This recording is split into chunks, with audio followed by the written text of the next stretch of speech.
It started like something out of a travel magazine, the kind of trip people post about with captions like blessed or finally taking a break. I had spent 6 months saving for it. Every extra shift, every overtime hour, every skipped lunch out went into that fund. It was supposed to be the trip that brought us back together.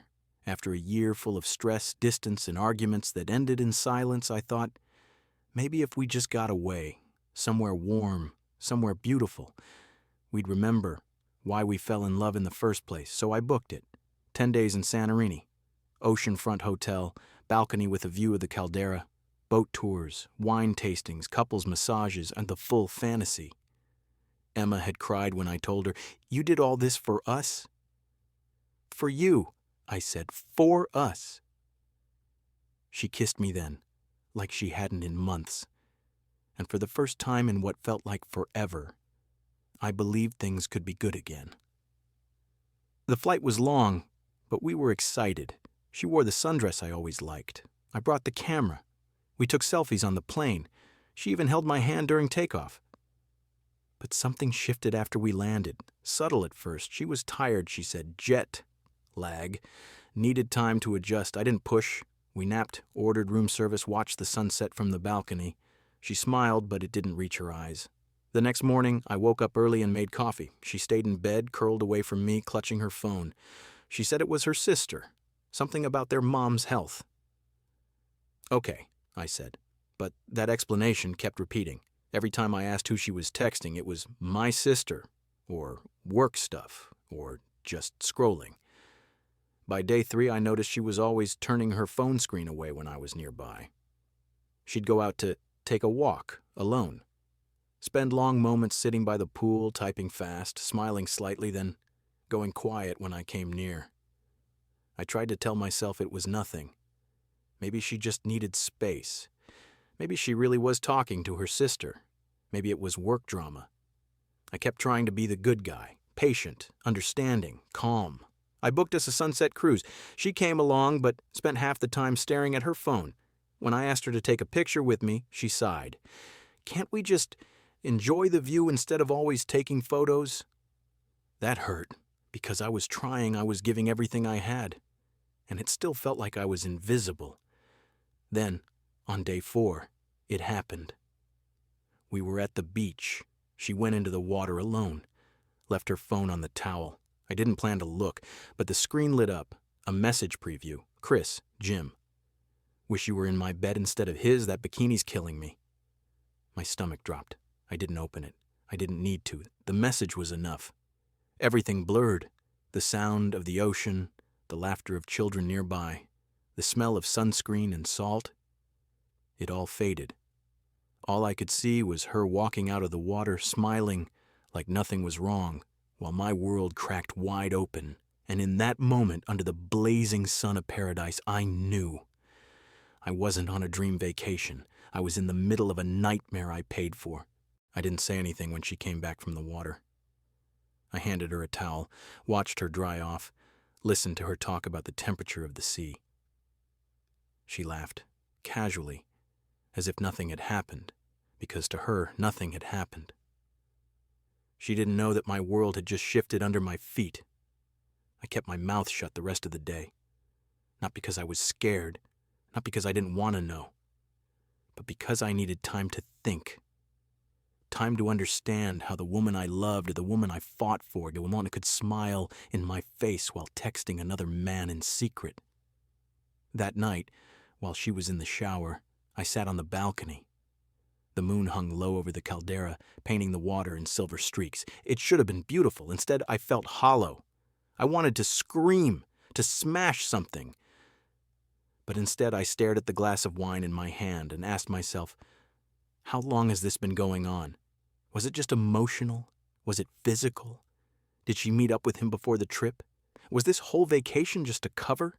A guilt trip she let me fund while she dreamed of someone else? When she came out of the shower, wrapped in a towel, she leaned in to kiss me. I let her. I let her touch me, whisper in my ear, climb into bed beside me. And I felt like a ghost the whole time, because now I knew. And she didn't know that I knew. The next morning, I woke up early again.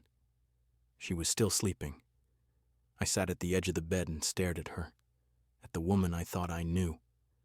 I remembered our first date, the way she danced barefoot in our apartment, the way she cried when we adopted our dog. All of it felt like a lie now. I got up and left the room. I walked along the cliffs, alone. Let the wind whip my face. I didn't have a plan. I just knew I couldn't keep pretending. Later that afternoon, we were scheduled for a couple's massage at the hotel spa. I almost canceled it, but something inside me said, go. Not to relax, but to watch her. She kept glancing at her phone even in the waiting area.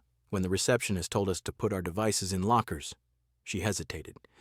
That hesitation told me more than words ever could. When we lay side by side on the massage tables, her eyes were closed, her mouth slightly parted, and for a second, I wondered if she was thinking of him, if this was the kind of thing she'd imagined doing with Chris, if she ever told him about this trip, if he even knew I existed. When we left the spa, she was glowing, laughing, loose, free.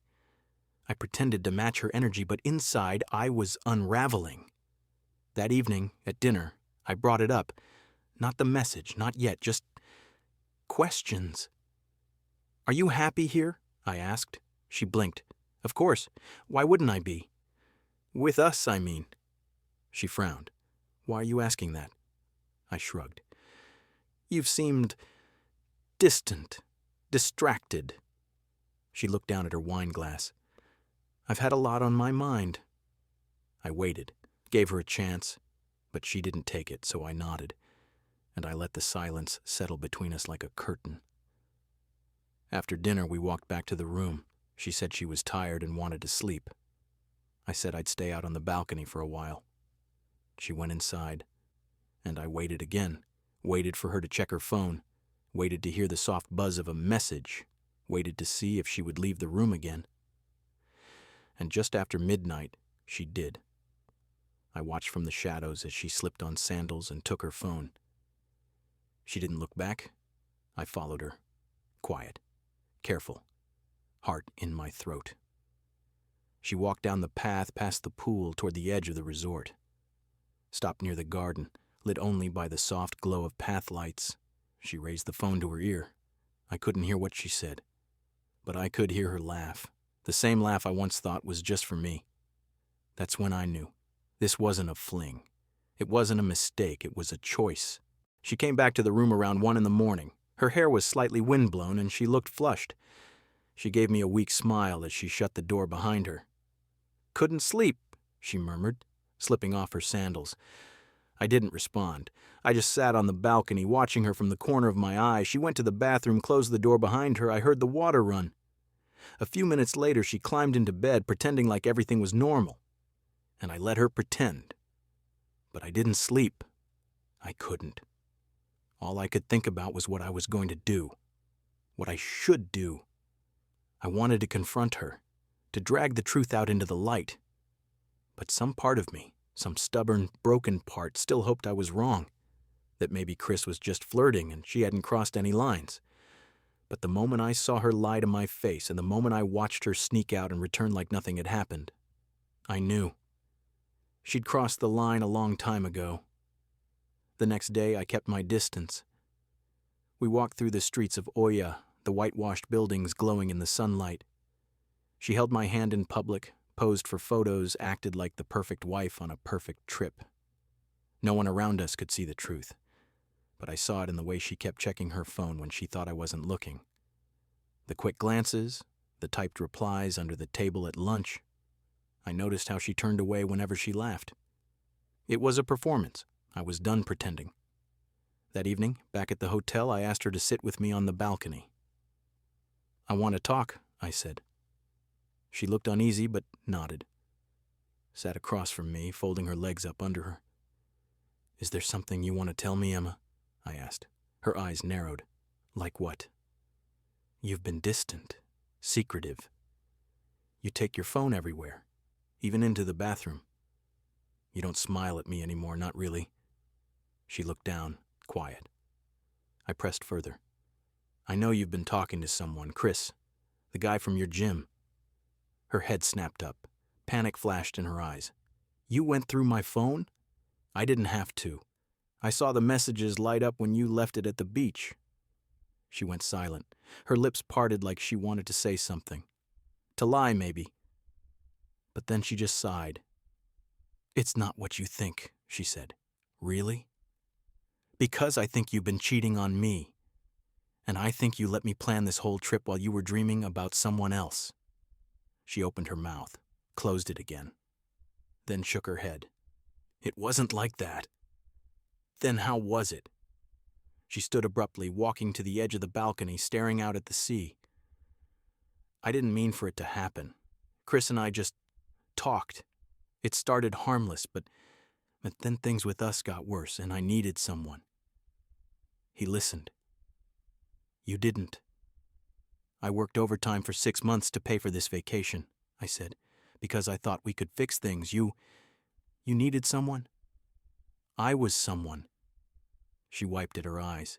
You were always working, always tired. We barely talked. Because I was trying to keep us afloat. Because I thought that's what love meant, a singer showing up, sacrificing, building something. She turned to me then, tears in her eyes. I didn't sleep with him. Not yet. I stared at her. That's supposed to make me feel better? She stepped toward me, reaching out. I'm sorry. I didn't mean for it to go this far. I was lonely. I didn't know how to fix us. I pulled away. You didn't want to fix us, Emma. You wanted an escape, and now you're standing in paradise, telling me the betrayal almost happened, like that makes you innocent. She said nothing. I stood, walked inside, packed my bag in silence. She followed me. What are you doing? What you should have done months ago, I said, leaving. And I did. I booked a small inn on the other side of the island, quiet, private, nothing fancy, just a bed, a window, and time to think. And for the first time since the trip began, I finally slept. The room at the inn was small but clean. The window overlooked a quiet alley where an old man swept the same stretch of cobblestone each morning. The air smelled like lemon trees, and the only sound at night was the distant hum of mopeds and the occasional stray cat. It was a far cry from the luxury resort I had left behind, but it felt more real and more honest. I spent the first full day walking, no destination, no plan, just wandering the narrow streets, ducking into tiny cafes, sipping espresso, listening to the locals chatter in Greek. I left my phone in the room. I didn't want to see her name. I didn't want another text asking where I'd gone, or worse, silence. It took Emma 12 hours to message me. Just one line. I'm sorry. Are you okay? I didn't reply. What could I say? That I was heartbroken, that I'd seen the way she looked at someone else, and then looked right through me. That the dream I had been building for us for years had crumbled in the span of one vacation. She didn't get access to my pain anymore. That evening, I sat at a tiny tavern with a view of the sea. The sky blushed pink and gold as the sun dipped into the horizon. A woman at the table beside me smiled and offered to take my picture. I declined. It wasn't a moment I wanted to remember, but she sat down anyway. Her name was Elena, a schoolteacher from Athens on holiday alone. Bad day? She asked, not unkindly. Bad year, I replied. She didn't press. We just talked about music, about books, about places neither of us had visited. It wasn't flirty. It wasn't anything, really. But for the first time in days, I wasn't thinking about Emma, or Chris, or the balcony, or the betrayal. I was just breathing. That night, back at the inn, I slept deeply. No dreams, no nightmares, just silence. The next morning, there was another message waiting on my phone. Please talk to me. Then another. I didn't sleep with him. I swear then, can we meet? Just talk? And finally, I'll be at the cafe on the cliff at 2. If you don't come, I'll understand. I stared at the messages for a long time. I didn't owe her anything. But closure, real closure, isn't about what you owe someone else. It's about what you owe yourself. So I went. She was already there when I arrived. Same sundress, same nervous smile. I sat down. She didn't speak right away. I didn't come to fight, I said. I know. Silence stretched between us. Finally, she spoke.